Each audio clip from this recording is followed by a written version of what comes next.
Alors ceci n'est pas un tuto avec la Dremel, c'est simplement un changement de contexte. Avec Héloïse que vous voyez enfin, qui est ma compagne, eh bien on revient d'un mois passé sur les routes, c'est ça?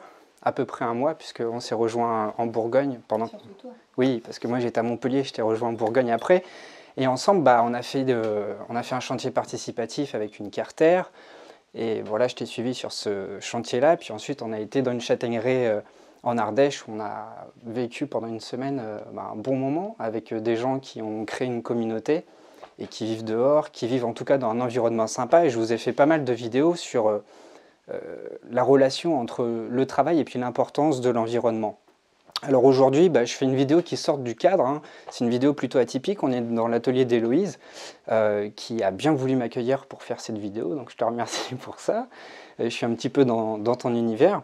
Alors Héloïse est céramiste et on a l'opportunité d'avoir cet atelier qui est pas très loin de notre appartement dans le centre d'Arras. Et si vous voulez vous y rendre, eh bien c'est dans la rue des Petits-Vésiers à Arras. Vous allez voir, il y a une petite galerie qui est juste à côté où il y a pas mal d'objets d'art qui sont exposés. Et moi je profite de cet espace-là parce qu'on a pris une résolution en fait en rentrant de notre périple sur les routes. On s'est dit, en fait, on va retomber dans nos anciens travers le soir quand on rentre. Voilà, on a notre journée de travail, comme tout le monde. Et le soir, quand on rentre, on fait à manger. Et puis, très généralement, qu'est-ce qu'on fait? On a envie de regarder un film. Voilà, on a envie de regarder un film et puis on met notre cerveau en off. Et finalement, on se dit, avec du recul, on s'est dit, quand on était sur les routes, on s'est dit, c'est pas les soirées qu'on désire avoir. Parce qu'on n'arrive pas à atteindre vraiment un degré d'épanouissement comme on le souhaite lorsqu'on est sur les routes. Quand on est sur les routes, on n'a pas d'ordi, enfin, il y a juste l'ordi pour travailler, mais il n'y a pas Netflix, il n'y a pas tout ça, et le soir, c'est des conversations avec des gens, c'est toujours nouveau, c'est quelque chose de très innovant pour nous, c'est créatif, en fait, d'échanger avec des gens, de réaliser des activités qu'on n'a pas l'habitude de faire, et on s'est dit, le soir, on va faire une activité qui va briser notre routine. Et si aujourd'hui je vais vous parler de l'importance de trouver son flux dans le travail, c'est ce qu'on est en train d'expérimenter exactement ici. Pourquoi? Parce que lorsqu'on est ici en train de travailler, soit avec une petite Dremel où je suis en train de poncer du bois moulé que j'ai ramassé en Ardèche, je vais essayer de faire une anse pour une théière, c'est parce qu'on est là, ici et maintenant, on est dans le présent. Et on n'est pas en train de faire des projections. Et c'est exactement ce qu'on a vécu pendant qu'on était sur des chantiers participatifs ou dans la châtaigneraie. On était dans le moment présent avec des gens et on ne se posait pas 10 000 questions. Et on faisait juste ce qu'on avait à faire. Et très souvent, quand on n'est pas dans le présent, ça donne lieu à de l'anxiété, ça donne lieu à des pensées qui sont négatives. Vous qui êtes hypersensible, vous avez souvent le mental qui turbine à fond. Et justement, avoir ces activités-là, c'est cathartique parce que ça nous permet de rester focus sur une tâche. Et en plus, l'idée, c'est de vraiment trouver un travail qu'on aime, un loisir qu'on aime. Alors moi, je ne suis pas du tout manuel pour un sou. Héloïse, me reprend à chaque fois parce qu'elle dit que c'est une croyance limitante. Moi, je sais que je me suis toujours engagé dans des activités entre guillemets intellectuelles parce qu'il faut lire beaucoup, il faut transmettre par la parole, il faut communiquer. Mais en tout cas, j'ai jamais eu l'habitude d'utiliser beaucoup mes mains. Et je le déplore beaucoup en fait parce que lorsqu'on est sur des chantiers, je sais juste planter un clou avec un marteau, mais je ne sais pas faire grand-chose d'autre. Et donc là, je m'essaie à faire quelque chose de plus fin, de plus raffiné. Et l'intérêt, c'est pas du tout de devenir un professionnel en menuiserie ou en faisant des petits objets comme ça. Le but, c'est de me faire plaisir. Mais au-delà du plaisir, c'est de me trouver dans un espace où je me sens absorbé par mon activité. Et ça, c'est quelque chose qui est primordial quand on veut être dans le moment présent. On est tellement détourné.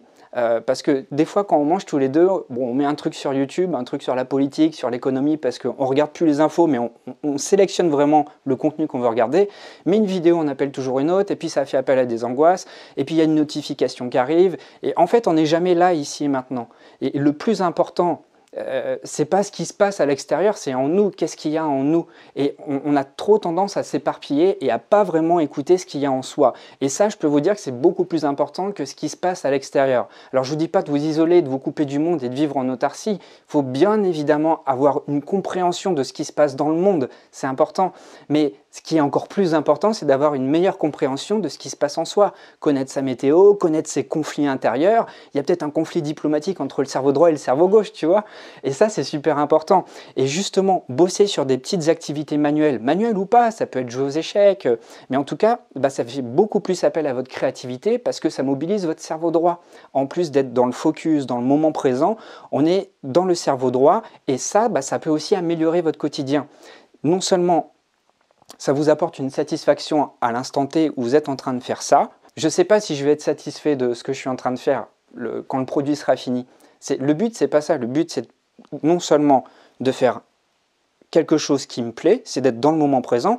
Le but, c'est aussi de partager un moment avec toi parce que ça nous permet d'avoir plus de complicité, parce qu'on dialogue plus, sauf quand il y a ça, hein, mais on dialogue plus ensemble que lorsqu'on est devant la télé, parce que quand on est devant YouTube ou Netflix, on ne se parle pas, en fait, on écoute. Et c'est vraiment une attention unilatérale, alors que là, on est ensemble, elle me fait des suggestions, j'y propose des choses aussi, on est en train d'imaginer des objets low-tech en céramique, parce que Héloïse est dans l'écologie, et donc on réfléchit ensemble sur comment créer des objets qui peuvent être le moins coûteux en énergie, le plus beau possible, et on parle de stratégie de vente aussi, parce qu'il y a un moment, il faut vivre de son art, il faut pouvoir le vendre, donc on réfléchit à tout ça. Donc l'important, c'est de vraiment, en dehors de votre travail, vous créez des espaces comme ça, où vous faites un petit truc qui vous plaît. Vous savez, ces petits trucs qu'on reporte toujours depuis tout le temps, et bien là, c'est bien de se donner une chance de décrocher, de débrancher des écrans, de se retrouver entre soi et soi ou entre soi et quelqu'un qu'on aime et partager quelque chose ensemble. Partager quelque chose ensemble pour se regrouper soi et ensuite, vous allez voir que le lendemain, de manière surprenante, vous allez vous sentir plus ancré. Et c'est ça qui est important, c'est ce moment présent-là, cette gratification, ce focus, il faut l'ancrer et avoir l'habitude d'ancrer les activités qu'on fait pour être toujours dans un espace de créativité. Et je ne dis pas que ça va m'aider directement dans mon travail. Mon travail, c'est de faire de la recherche sur l'hypersensibilité, de l'expérimenter dans ma vie et ensuite de vous le communiquer. Mais en tout cas, je sais que ça va avoir des conséquences indirectes qui vont me rendre plus créatif, qui vont me rendre plus présent.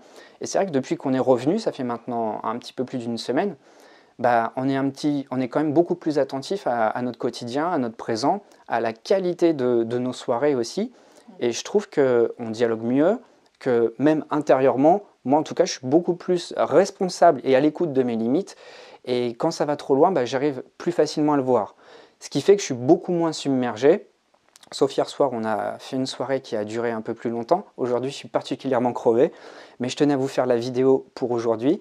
Mais en tout cas, on est beaucoup plus conscient de soi. Et ça, c'est super bien. Donc, important à retenir, le flux que vous ressentez lorsque vous faites quelque chose que vous aimez à côté, eh bien, ancrez-le et vous allez pouvoir indirectement le transposer dans votre activité quotidienne. Et puis, on est aussi dans une phase méditative quand on fait un travail manuel, parce que nos mains travaillent, parce que notre cerveau travaille, notre cerveau envisage une réalité autrement. Et tout à l'heure, on se faisait la réflexion, c'est un petit peu comme créer une nouvelle habitude comme celle-ci. Ça revient au même que se brosser les dents de la main gauche, où on se dit, voilà, aujourd'hui c'est la journée où je fais tout de la main gauche. Là, on crée une nouvelle habitude et on mobilise une autre partie de notre cerveau. Et quand on travaille plus de la main gauche, effectivement, ça fait beaucoup plus travailler le cerveau droit. Oh là, il y a quelque chose qui est tombé. Donc, créer des nouvelles habitudes, c'est créer aussi, c'est animer des nouvelles aires cérébrales. Et puis aussi, il y a le côté moteur. Moi qui ne suis pas du tout dans l'habitude de faire des choses manuelles, eh bien, le fait d'activer cette activité motrice, ça mobilise aussi une part de la concentration dans le cerveau humain. Ça a été prouvé neuroscientifiquement. Lorsqu'on active les aires motrices, on active les aires pariétales. Les aires pariétales, c'est celles qui sont sur le côté. Et le fait d'être en mouvement, vous pouvez l'expérimenter aussi. Si vous bloquez sur un problème, vous pouvez aller partir marcher. Vous allez avoir une activité motrice et ça va débloquer des choses dans votre cerveau. Donc, des fois, j'ai des idées de vidéos lorsque je fais un petit travail manuel comme ça, dont cette vidéo. Voilà. Est-ce que tu as quelque chose à rajouter, Louise? Toi, en fait, parce que je sais que tu es en plein dedans, en fait. Tu es tout le temps dans ton flux lorsque tu vas à l'atelier. Et quand tu me dis, bon, allez, je vais à l'atelier, je sens que tu viens nourrir ce besoin-là de te recentrer, de te retrouver dans ce moment présent. Oui, en fait, tu as dit tout l'essentiel du sujet. que j'ai bien aimé, c'est quand tu as parlé de qualité de présence, finalement. La qualité de présence à soi. Donc, finalement, on développe une partie du cerveau qui n'est pas forcément branchée sur le verbal. On est plus à l'attention de nos ressentis. Et je pense que finalement, toucher, même sans rien faire de productif, toucher, expérimenter des textures, mobiliser un sens dont on n'a pas forcément l'habitude, parce que le toucher, c'est le sens de nos 5 sens qui est le moins mobilisé, surtout dans nos... Alors ça peut être un peu paradoxal ce que je dis, puisqu'on est dans une ère où tout est tactile et digital, mais c'est un tactile sans aspérité. Donc venir simplement plonger les mains dans la terre, même sans avoir de but derrière, c'est agréable. Et ça, c'est un défi que je me suis dit, que je me suis fait à moi-même, c'est d'avoir ce plaisir-là tous les jours et d'en faire un métier. Donc toute la difficulté pour ma part, ça a été de finalement professionnaliser une passion. Ouais. Oui, c'est le cas de beaucoup d'hypersensibles qui nous regardent, qui cherchent à vivre de leur passion et qui cherchent à la professionnaliser. Donc si vous avez des questions là-dessus, on pourra vous faire une vidéo où on va répondre à vos questions aussi. Peut-être qu'Héloïse, tu auras des éléments de réponse intéressants à apporter parce que voilà, tu es en plein dedans. Et puis, moi, j'avais une question à te poser. Le fait de mobiliser ton sens du toucher, concrètement, ça t'apporte quoi sur le plan de ton bien-être ? Du détachement par rapport au flux de mes pensées. C'est une vidéo sur le flux, c'est ça ? Ouais. Je pense que c'est bien de préciser ce qu'on entend par... Alors moi, quand je parle de flux, c'est quand tu as un courant qui te traverse, tu sais, et que tu te sens, tu te dis, je suis là au bon endroit, au bon moment, et je fais ce que j'ai à faire. Oui, en d'autres termes, on pourrait aussi dire le flow. Ouais. Le flux, le flow, Exactement. Appelons-le comme on veut finalement, c'est finalement ce sentiment où le temps n'existe plus. Oui. Et c'est vrai, parce que des fois, je l'attends pour manger, puis elle vient 3 heures après. Oui, alors c'est vrai que l'atelier, c'est un espace-temps assez particulier où 5 minutes se transforment en 5 heures. C'est vrai. Mais alors, pourquoi le temps n'existe plus ? Parce que justement, on est dans l'instant présent. On est dans ici et maintenant. On n'est pas dans ce que je dois faire dans 5 minutes, ce que j'aurais dû faire il y a 5 minutes. On est simplement à l'écoute de ce qui se passe au moment où ça se passe. Et au moment où ça se passe, mes mains sont occupées, mon cerveau est dans mes mains, c'est-à-dire qu'il ne fonctionne plus avec le mental, il fonctionne avec le corps.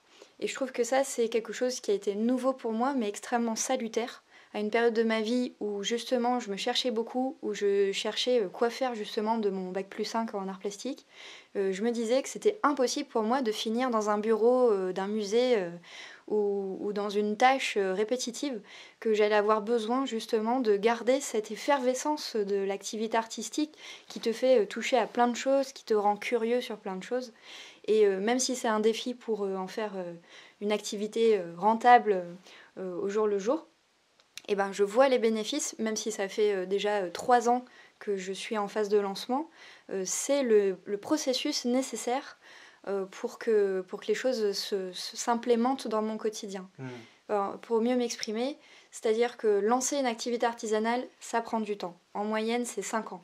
Donc finalement, il faut aussi savoir se diversifier et faire pas mal de petits boulots pour se permettre encore ce temps-là à l'atelier. Donc dans un premier temps, j'avais jusqu'à 3-5 boulots différents, juste pour garder ce temps dans ma semaine où j'étais à l'atelier. Mais tu as pris une décision. Mais cette décision, je la regrette pas du tout, parce que même si ça m'a demandé de me démultiplier dans plein de petites tâches où j'étais pas forcément à ma place, le temps que j'avais de qualité avec moi-même à l'atelier me faisait travailler à la fois mon développement personnel et à la fois ma créativité, mon processus créatif. Ok. Je te remercie. C'était riche ce que tu nous as partagé. Mais en fait, tu as trouvé ton ikigai, toi, tu peux nous en parler parce que je ne sais pas si tu regardes mes vidéos, en tout cas, le public qui nous suit, lui, il regarde mes vidéos et je parle beaucoup de t'écarter. Et est-ce que tu peux, parce que tu as vraiment trouvé ton spot de vie, elle a vraiment trouvé son cercle d'excellence. Et ça, je voudrais qu'elle partage un peu le processus, comment ça s'est passé. Ouais, c'est vrai que finalement, cette question de l'ikigai retient... c'est une activité dans laquelle on va être dans le flow, le flux. Ouais. Mais parle de ton projet concrètement. Mon projet concrètement, ça a été de me sentir utile à la société et surtout à ce virage qu'on est en train de prendre sans s'en rendre compte, puisque les enjeux de notre génération, c'est quand même la cause écologique. Et en tant qu'artiste, j'avais envie de me positionner, j'avais envie de faire ma part, j'avais envie d'être le colibri qui vient apporter sa goutte d'eau, et je ne savais pas comment faire. Je me disais, je suis dans la décoration, l'ornementation, comment ces compétences-là peuvent être utiles à un quotidien. Demain, on va devoir certainement galérer un peu plus pour avoir de l'énergie, pour avoir de l'eau potable, pour avoir un habitat sain et résilient. Je me suis intéressée je me suis intéressée à l'habitat, parce que je me suis rendu compte comment je pouvais, avec mes compétences, participer à la cause de la transition écologique qu'on doit tous mener. C'est comment faire ma part. Donc tout ça, ça m'a beaucoup travaillé sans que je puisse apporter de réponse. Et ça me mettait dans une angoisse, une anxiété qui était assez malaisante, où je me sentais inutile, où finalement tous ceux qui m'avaient dit les études d'art plastique ça sert à rien, se retrouvaient un peu légitimés. Et dans ma tête, je me disais mais non, mais j'ai envie de leur démontrer que non. Et finalement, ça a été à un moment donné où j'ai lâché prise, où j'ai voulu, comme tu as dit, aller marcher en nature, où j'ai cherché une sortie qu'on pourrait faire ensemble et qui pourrait nous faire du bien. Donc ça se passait en Belgique. On a la chance d'être frontalier et du coup, aller se balader en Belgique, c'est agréable. Et on s'est retrouvés dans un salon à ciel ouvert, dans un parc, qui parlait d'habitat. Donc il y avait toutes sortes de cabanes. Il y avait les cabanes en osier, il y avait les tiny house, les fameuses tiny house qui ont du succès en ce moment. Il y avait les cabanes en paille, il y avait cabanes dans les arbres. des cabanes dans les arbres qui sont trop géniales. Et puis au détour d'un chemin, on découvre une cabane en terre. Et là, forcément, mes yeux s'allument, mes tripes s'activent. Et je sais pas ce qui se passe, mais finalement à l'intérieur de moi ça fait fou, ça s'aligne comme ça. Et puis je découvre la cabane comme si je voyais le futur. Et je me voyais déjà en train de moi-même transmettre mon savoir de construire ces cabanes à d'autres. Alors, ce que tu mentionnes là, c'est un processus de visualisation. Tu t'es tout de suite identifié au truc et tu t'es visualisé en train de faire. Donc ça, c'est un signe très, très significatif, très parlant. Lorsque vous arrivez facilement à vous projeter dans le futur et que vous avez tout de suite des images qui arrivent, là, c'est un signe important que vous êtes dans une voie qui peut vraiment vous être favorable. Ça a été l'appel du ventre, un petit peu comme une rencontre amoureuse, hein, j'ai envie de te dire, mon cher. Ouais. C'est un peu ça, c'est le ventre qui fait un peu les montagnes russes et la sensation à l'intérieur de soi que c'est ok, que effectivement c'est ça la solution.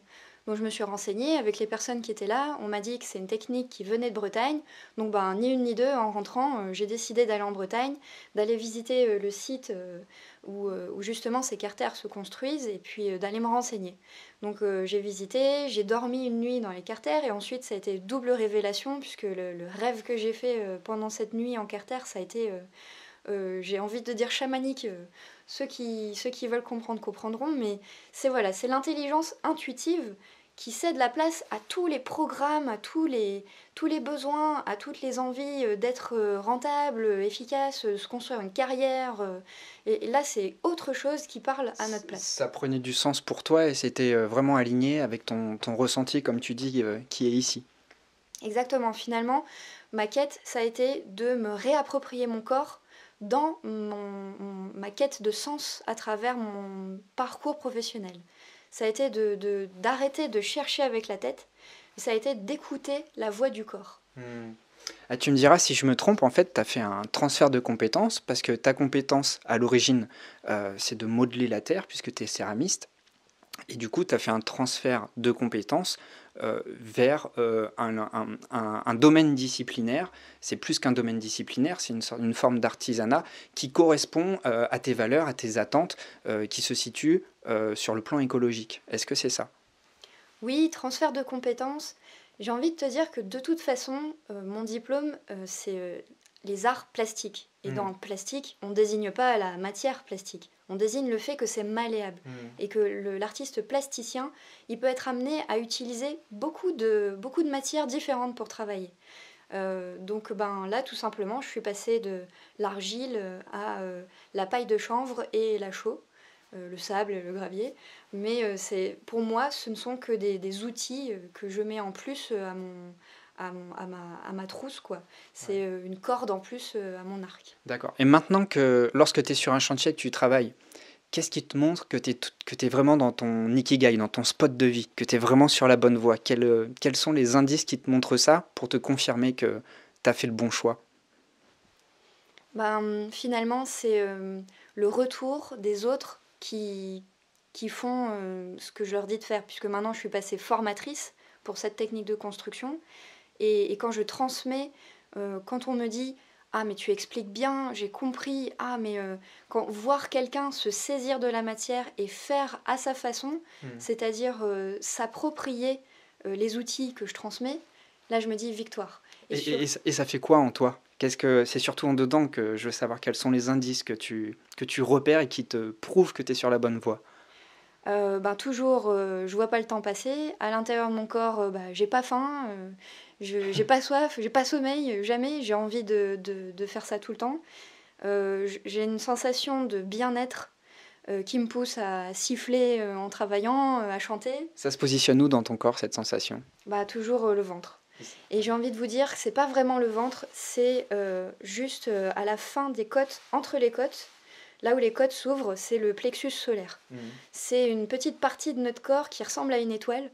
Et quand on est dans son truc, alors on peut avoir plusieurs trucs, hein, comme moi, mais ça vibre à l'intérieur de soi et on arrive à le communiquer. Et de toute façon, le retour, parce que les autres sont un peu comme un miroir pour moi, donc ils me renvoient le bien-être que je vis.